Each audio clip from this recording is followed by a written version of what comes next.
都好多謝私隱專員公署去邀請我哋學會啦，同埋我自己啦，同埋阿方副校咧，咁啊講少少學界嘅經驗嘅。咁咧希望咧，讓到今日嚟參與嘅可能係校長啦、老師啦，或者係關心教育界嘅人士咧，掌握多少少即係喺學校嚟講嘅保障數據安全嘅一啲工作。咁大家都會見到有學校啦，呢度有啲例子啦，有學校啦，或者呢啲叫做大專啊，都曾經牽涉過喺入邊嘅。咁啊後邊有啲例子咧係俾大家睇嘅。咁第一個咧，其實我唔知道各位即係教育界嘅朋友咧，有冇試過咧得閒即係無事就喺網上邊咧就打下自己學校個名啦，或者自己個名啦，或者其他人個名啦嚇，咁會揾到啲乜嘢嘢咧？呢個咧我都經常會做嘅嚇，我經常會做。其實就未必一定係同私隱外泄有直接嘅關係嘅。咁但係咧我哋做嘅原因其實都係想關心下同我哋自己學校或者自己有冇一啲相關嘅信息喺上邊咧八卦下。咁但係八卦嘅同時咧嚇，可能大家已經一路聽一路試下打咯喎，咁啊不妨啦自己打下，其實會見到好多嘢。咁就會發現到咧有冇一啲比較即係唔應該公開嘅資料咧，係可以搜尋得到咧嚇。咁舉個例子咧，會唔會一啲學生嘅記錄啦會俾人去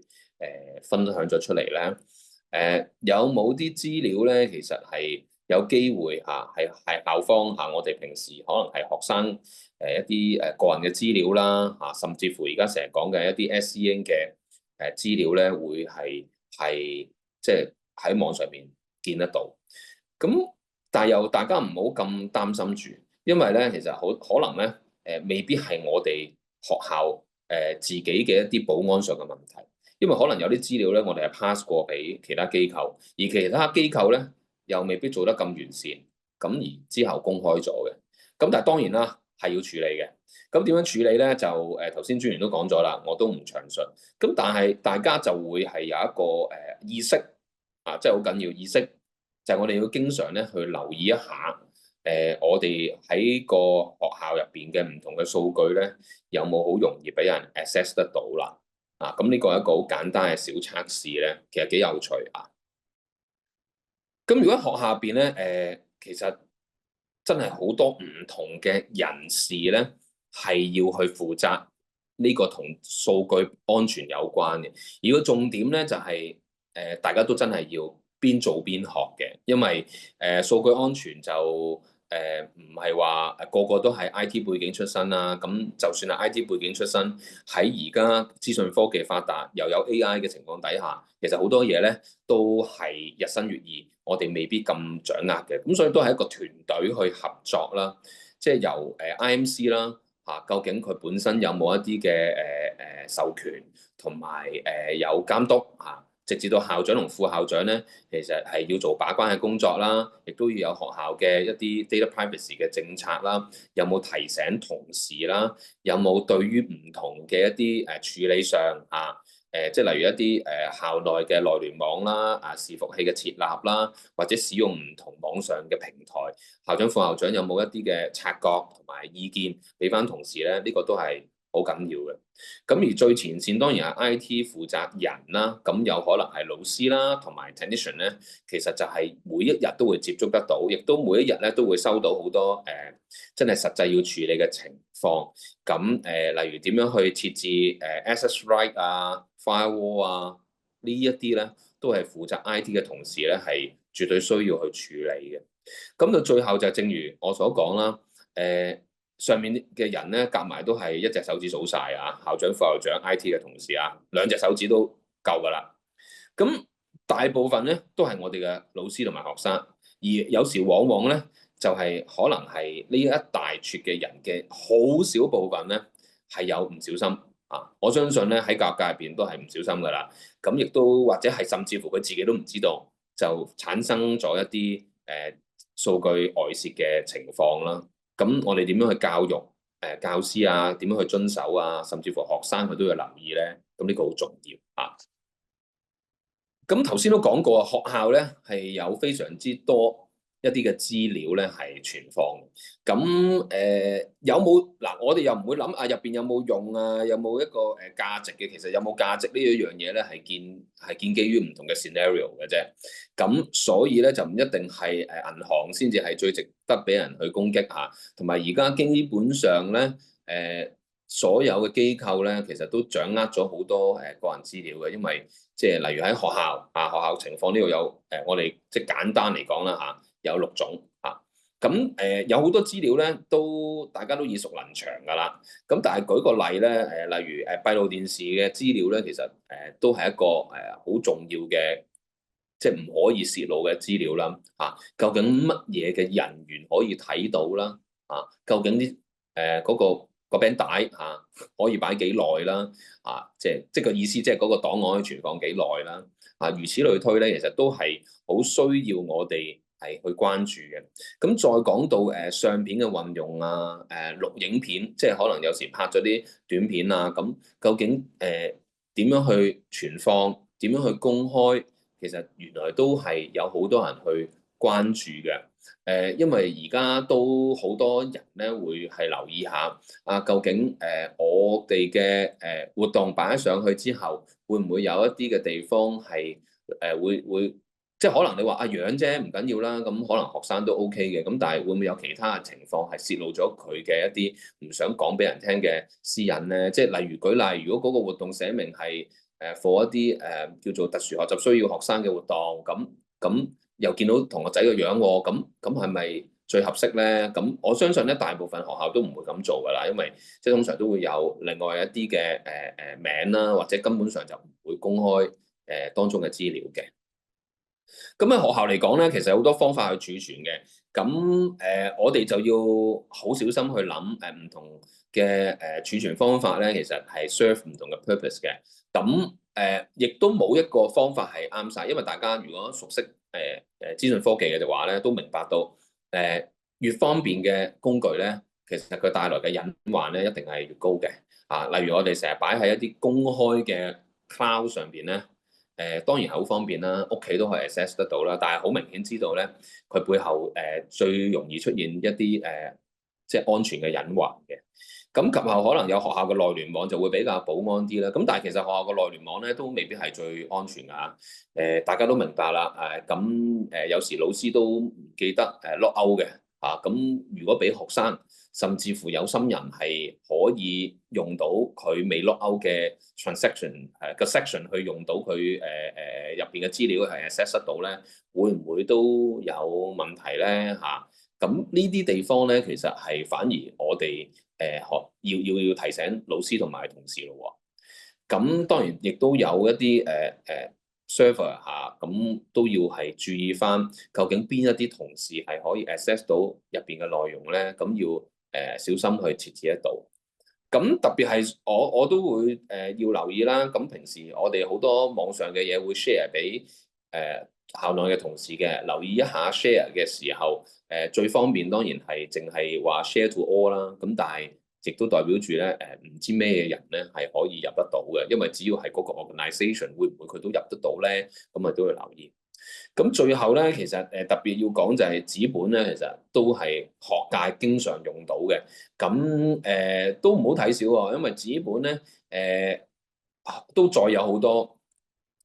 即係真係啲個人資料嘅反而就紙本都有嘅。咁點樣去處理咧？都唔好忘記。雖然我哋而家都係資訊世界經常係運用唔同嘅 IT 嘅工具，咁但係紙本有時就會忽略咗咁一啲個人數據其實都真係要走去碎翻或者係究竟適宜 keep 喺邊一度會唔會擺某一間房嘅一啲位置一個櫃入邊上鎖嘅咁樣都要留意清楚。咁所以咧，其實帶來都仲有另一個情況就係教育界都好明白我哋好忙碌咁唔係所有工作咧都喺學校嗰度發生到嘅。咁有啲我都知道老師都係要喺屋企做啦甚至乎喺手機上都係有好多學校嘅工作去做。咁所以咧，我哋都要留意喺呢一啲 device 上邊咧係要注意嗰個資料外泄嘅風險嘅咁特別係手機呢個咧，就經常大家都會用到嘅地方咧，咁一定會 access 得到學校嘅好多唔同嘅內容。咁其實本身手機應該好個人嘅，咁你又落咗 password 啊，又成咁本質上咧都係唔會有咩其他人可以開到你部機嘅。咁但係大家都明白到咧，有時咁啱部機擺低咗咁我覺得就我會留意嘅就係會唔會有時屋企人會睇到咧？即係我未必話你部機擺喺學校個 common room 會有人突然間有人去開到嘅，但係喺屋企嘅時候真係咁啱唔覺意，會唔會有咧？甚至乎有啲 notification 係唔需要去開彈出嚟咧，咁俾人睇到一啲嘅信息都有可能。咁所以其實咧，發覺其實手機咧已經雖然係即係看似好私人嘅工具，但係其實都會增加即係如果唔小心去運用啊，或者係冇留意到咧，好容易俾其他人去睇到一啲即係真係較私人嘅資料嘅咁所以呢個我特別都想 mention 嘅，因為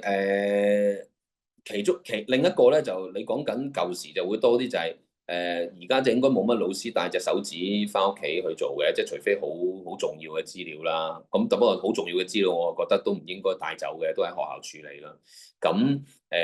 因為手指就好容易唔見嘅都仲大問題唔見咗都唔知揾唔翻。咁但係手機咧，反而係一個大家經常會用，但係又可能冇留意一樣嘢嘅，因為有時手機嘅運用，或者你喺屋企曾經用過屋企其他屋企人嘅電腦咁所以我呢個公用電腦未必係講緊嗰啲圖書館嗰啲電腦可能講緊你屋企另外一個人嘅嗰部電腦，你有冇 lock out 到或者有冇用唔同 account 會唔會同屋企人撈亂咧？呢啲其實都要留意清楚嘅，否則咧就無端端咧就可能屋企人咧就入到你喺學校用過嘅 account 咧，其實就唔係咁理想嘅咁呢度我覺得都千萬要留意啦咁舉例學校仲有啲嘅情況嘅，咁舉例啦呢個係好嘢嚟嘅喎。咁如果學校係想將學生嘅有關資料好嘅即係唔好嘅通常都唔會展示啦。咁好嘅會展示出嚟嘅話咧，其實都要問聲學生，因為背後都係佢嘅個人資料啊。咁例如佢嘅升學嘅情況咁因為我哋中學好多時都收到大學有信嚟講某某嘅同學考得好好喎，咁都褒獎下佢，咁即係都要留意清楚有冇得到學生同埋家長嘅 consent 咯。咁唔係就都係泄露咗佢哋嘅私隱嘅。咁學校網頁都係嘅，學校網頁咧，我哋好多時都會公佈即係好多學生嘅情況。咁我相信學生其實大部分都係唔介意嘅。咁不過我覺得重點都係只會披露足夠表達到嘅信息就可以㗎。咁可能一般嚟講都係名班咁就已經係 OK，同埋嗰個獎項嘅一啲最簡短嘅內容，因為大家都係想即係都係欣賞同學嘅啫。咁盡量減少咧，因為始終你擺得上網咧，其實下一步就係佢會俾人搜尋得到嘅。咁只要俾人搜尋得到咧，擺得上網嘅嘢咧，就等於永遠都有機會咧係俾人知㗎啦。咁所以即係我覺得呢個都係要攞到同學啦家長嘅一啲 consent 啦，咁呢個要留意啦。咁同一個道理㗎，我都發覺好多唔同學校唔同做法，有啲學校咧就好公開全體老師嘅一啲名嘅。咁雖然其實都唔係話好私人化嘅嘢嘅，咁因為即係要去知道，其實都唔係話最困難嘅事。咁但係究竟呢樣嘢係咪必須咧？對於即係如果你話一啲重要嘅職位，咁要喺網上面俾人知道，呢個又當然嗰啲老師都係明白啦。咁但係全體上咁有冇其實個需要係最緊要校內可以 justify 到，亦都讓到老師係明白，咁就可以啦。咁亦都仲有好多公佈一啲學生分班資料嘅時候，呢啲通常喺啲暑假咧，有時係困難嘅。因為要通知學生有冇啲最快嘅方法咧，可能係當然公開一個方法啦。咁但係會唔會有啲內聯網等等嘅方法或者你真係要公開嘅時候，會唔會係只係有啲唔會披露晒全個學生嘅名咁樣樣咧因為舉個例子咧，其實知道咗個學生名同佢班別咧，我估大家做學界都知，有時學校會收一啲好古怪嘅電話嘅，就係扮某乜學生嘅家長，咁佢咁容易講得出咧，又中埋個班咧，咁就唔係太理想，因為真係好容易以為嗰個就係嗰個學生嘅家長啊，咁到時出咗咩事咧，大家都唔想，咁所以咧有時即係必要咪唔公開咯嚇，咁即係呢個都係我哋學界同工要多啲留意嘅，係啦。咁舉個例子咧，而家好多校外機構都會嚟學校搞活動之後，佢自己都要做宣傳啊，又要錄影啊，又成啦。其實通常咧都係嗰啲機構佢自己大型嘅機構咧，佢自己都會有一啲 consent form 嘅。咁如果冇嘅話咧，其實都應該嗱，即係其實佢有冇好好啦。嗱，呢個都一件事，學校自己咧都應該有個通告咧，係講明俾家長聽嚇，佢係有機會咧係將當中嘅內容咧係喺第二啲地方宣傳。咁呢個我覺得都係保障翻學生嘅個人私隱啦，因為佢有佢自己嘅即係睇法，可能佢覺得都係參加活動嘅啫。咁但係佢未必喂真係好想其他機構，因為其他機構點樣用咧，有時係唔清楚嘅。咁當然學校應該最緊要把關啦，嗰啲機構本身都係信譽良好，都係合作開嘅，都了解嘅。咁我覺得呢個就緊要啲咯。咁另外咧，學校都有好多表格要人填嘅，咁校內學生就好啲，因為校內學生有時你填多啲都係因為有個需要咯。咁但係如果係校外，咁例如你要搞小六升中一，咁都好多資料要收啦。咁有冇一啲數據係不必要嘅咧？咁諗清楚先至去收集咯。咁我相信最緊要就因為呢啲我記得我舊時都曾經諮詢過教育局嘅，教育局都有啲意見嘅，即係話要學校諗清楚啦。有時你想收多啲係可能課學校做一啲分析啊用途，咁最緊要就係真係有佢嘅實際價值咯。如果唔係咧，我又會覺得越揸得多資料咧，你又用唔到咧，其實係增加咗個風險嘅啫。咁不如就唔好要咁多啦。咁同埋資料咧，其實基本上一完咗嗰個事件而冇再需要再長久地使用佢咧，其基本上係應該要銷毀啦嚇。咁同埋應該都學校都冇乜即係如果你話對街外嘅人嚟講咧，其實佢哋啲資料都冇乜需要係留好耐嘅。咁所以其實應該有個期限嘅。咁頭先都講過啦，應該每一間學校都會有㗎啦，咁都係喺開學頭嘅時候都講聲，即係學校自己嘅私隱政策啦，咁點樣會用喺邊度啊等等，咁呢個都留意翻嚇，應該每一年都要再提家長嘅，咁等佢哋知道，咁亦都記住，亦都代表住家長咧，其實係有權係去話唔可以嘅，咁因為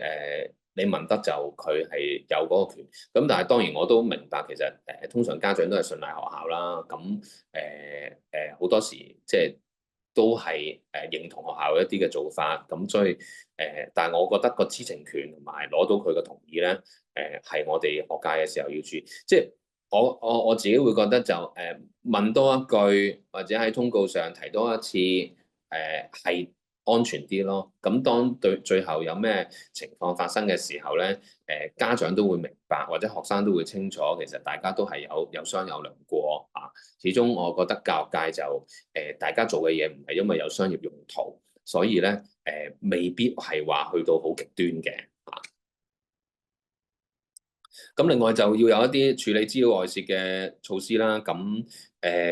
頭先都講過㗎啦，係一整隊人啦，由校長去到IT 組嘅主管都要有嘅。咁重要嘅時候，我相信就一定要通知私隱專員公署啦，或者通知教育局啦，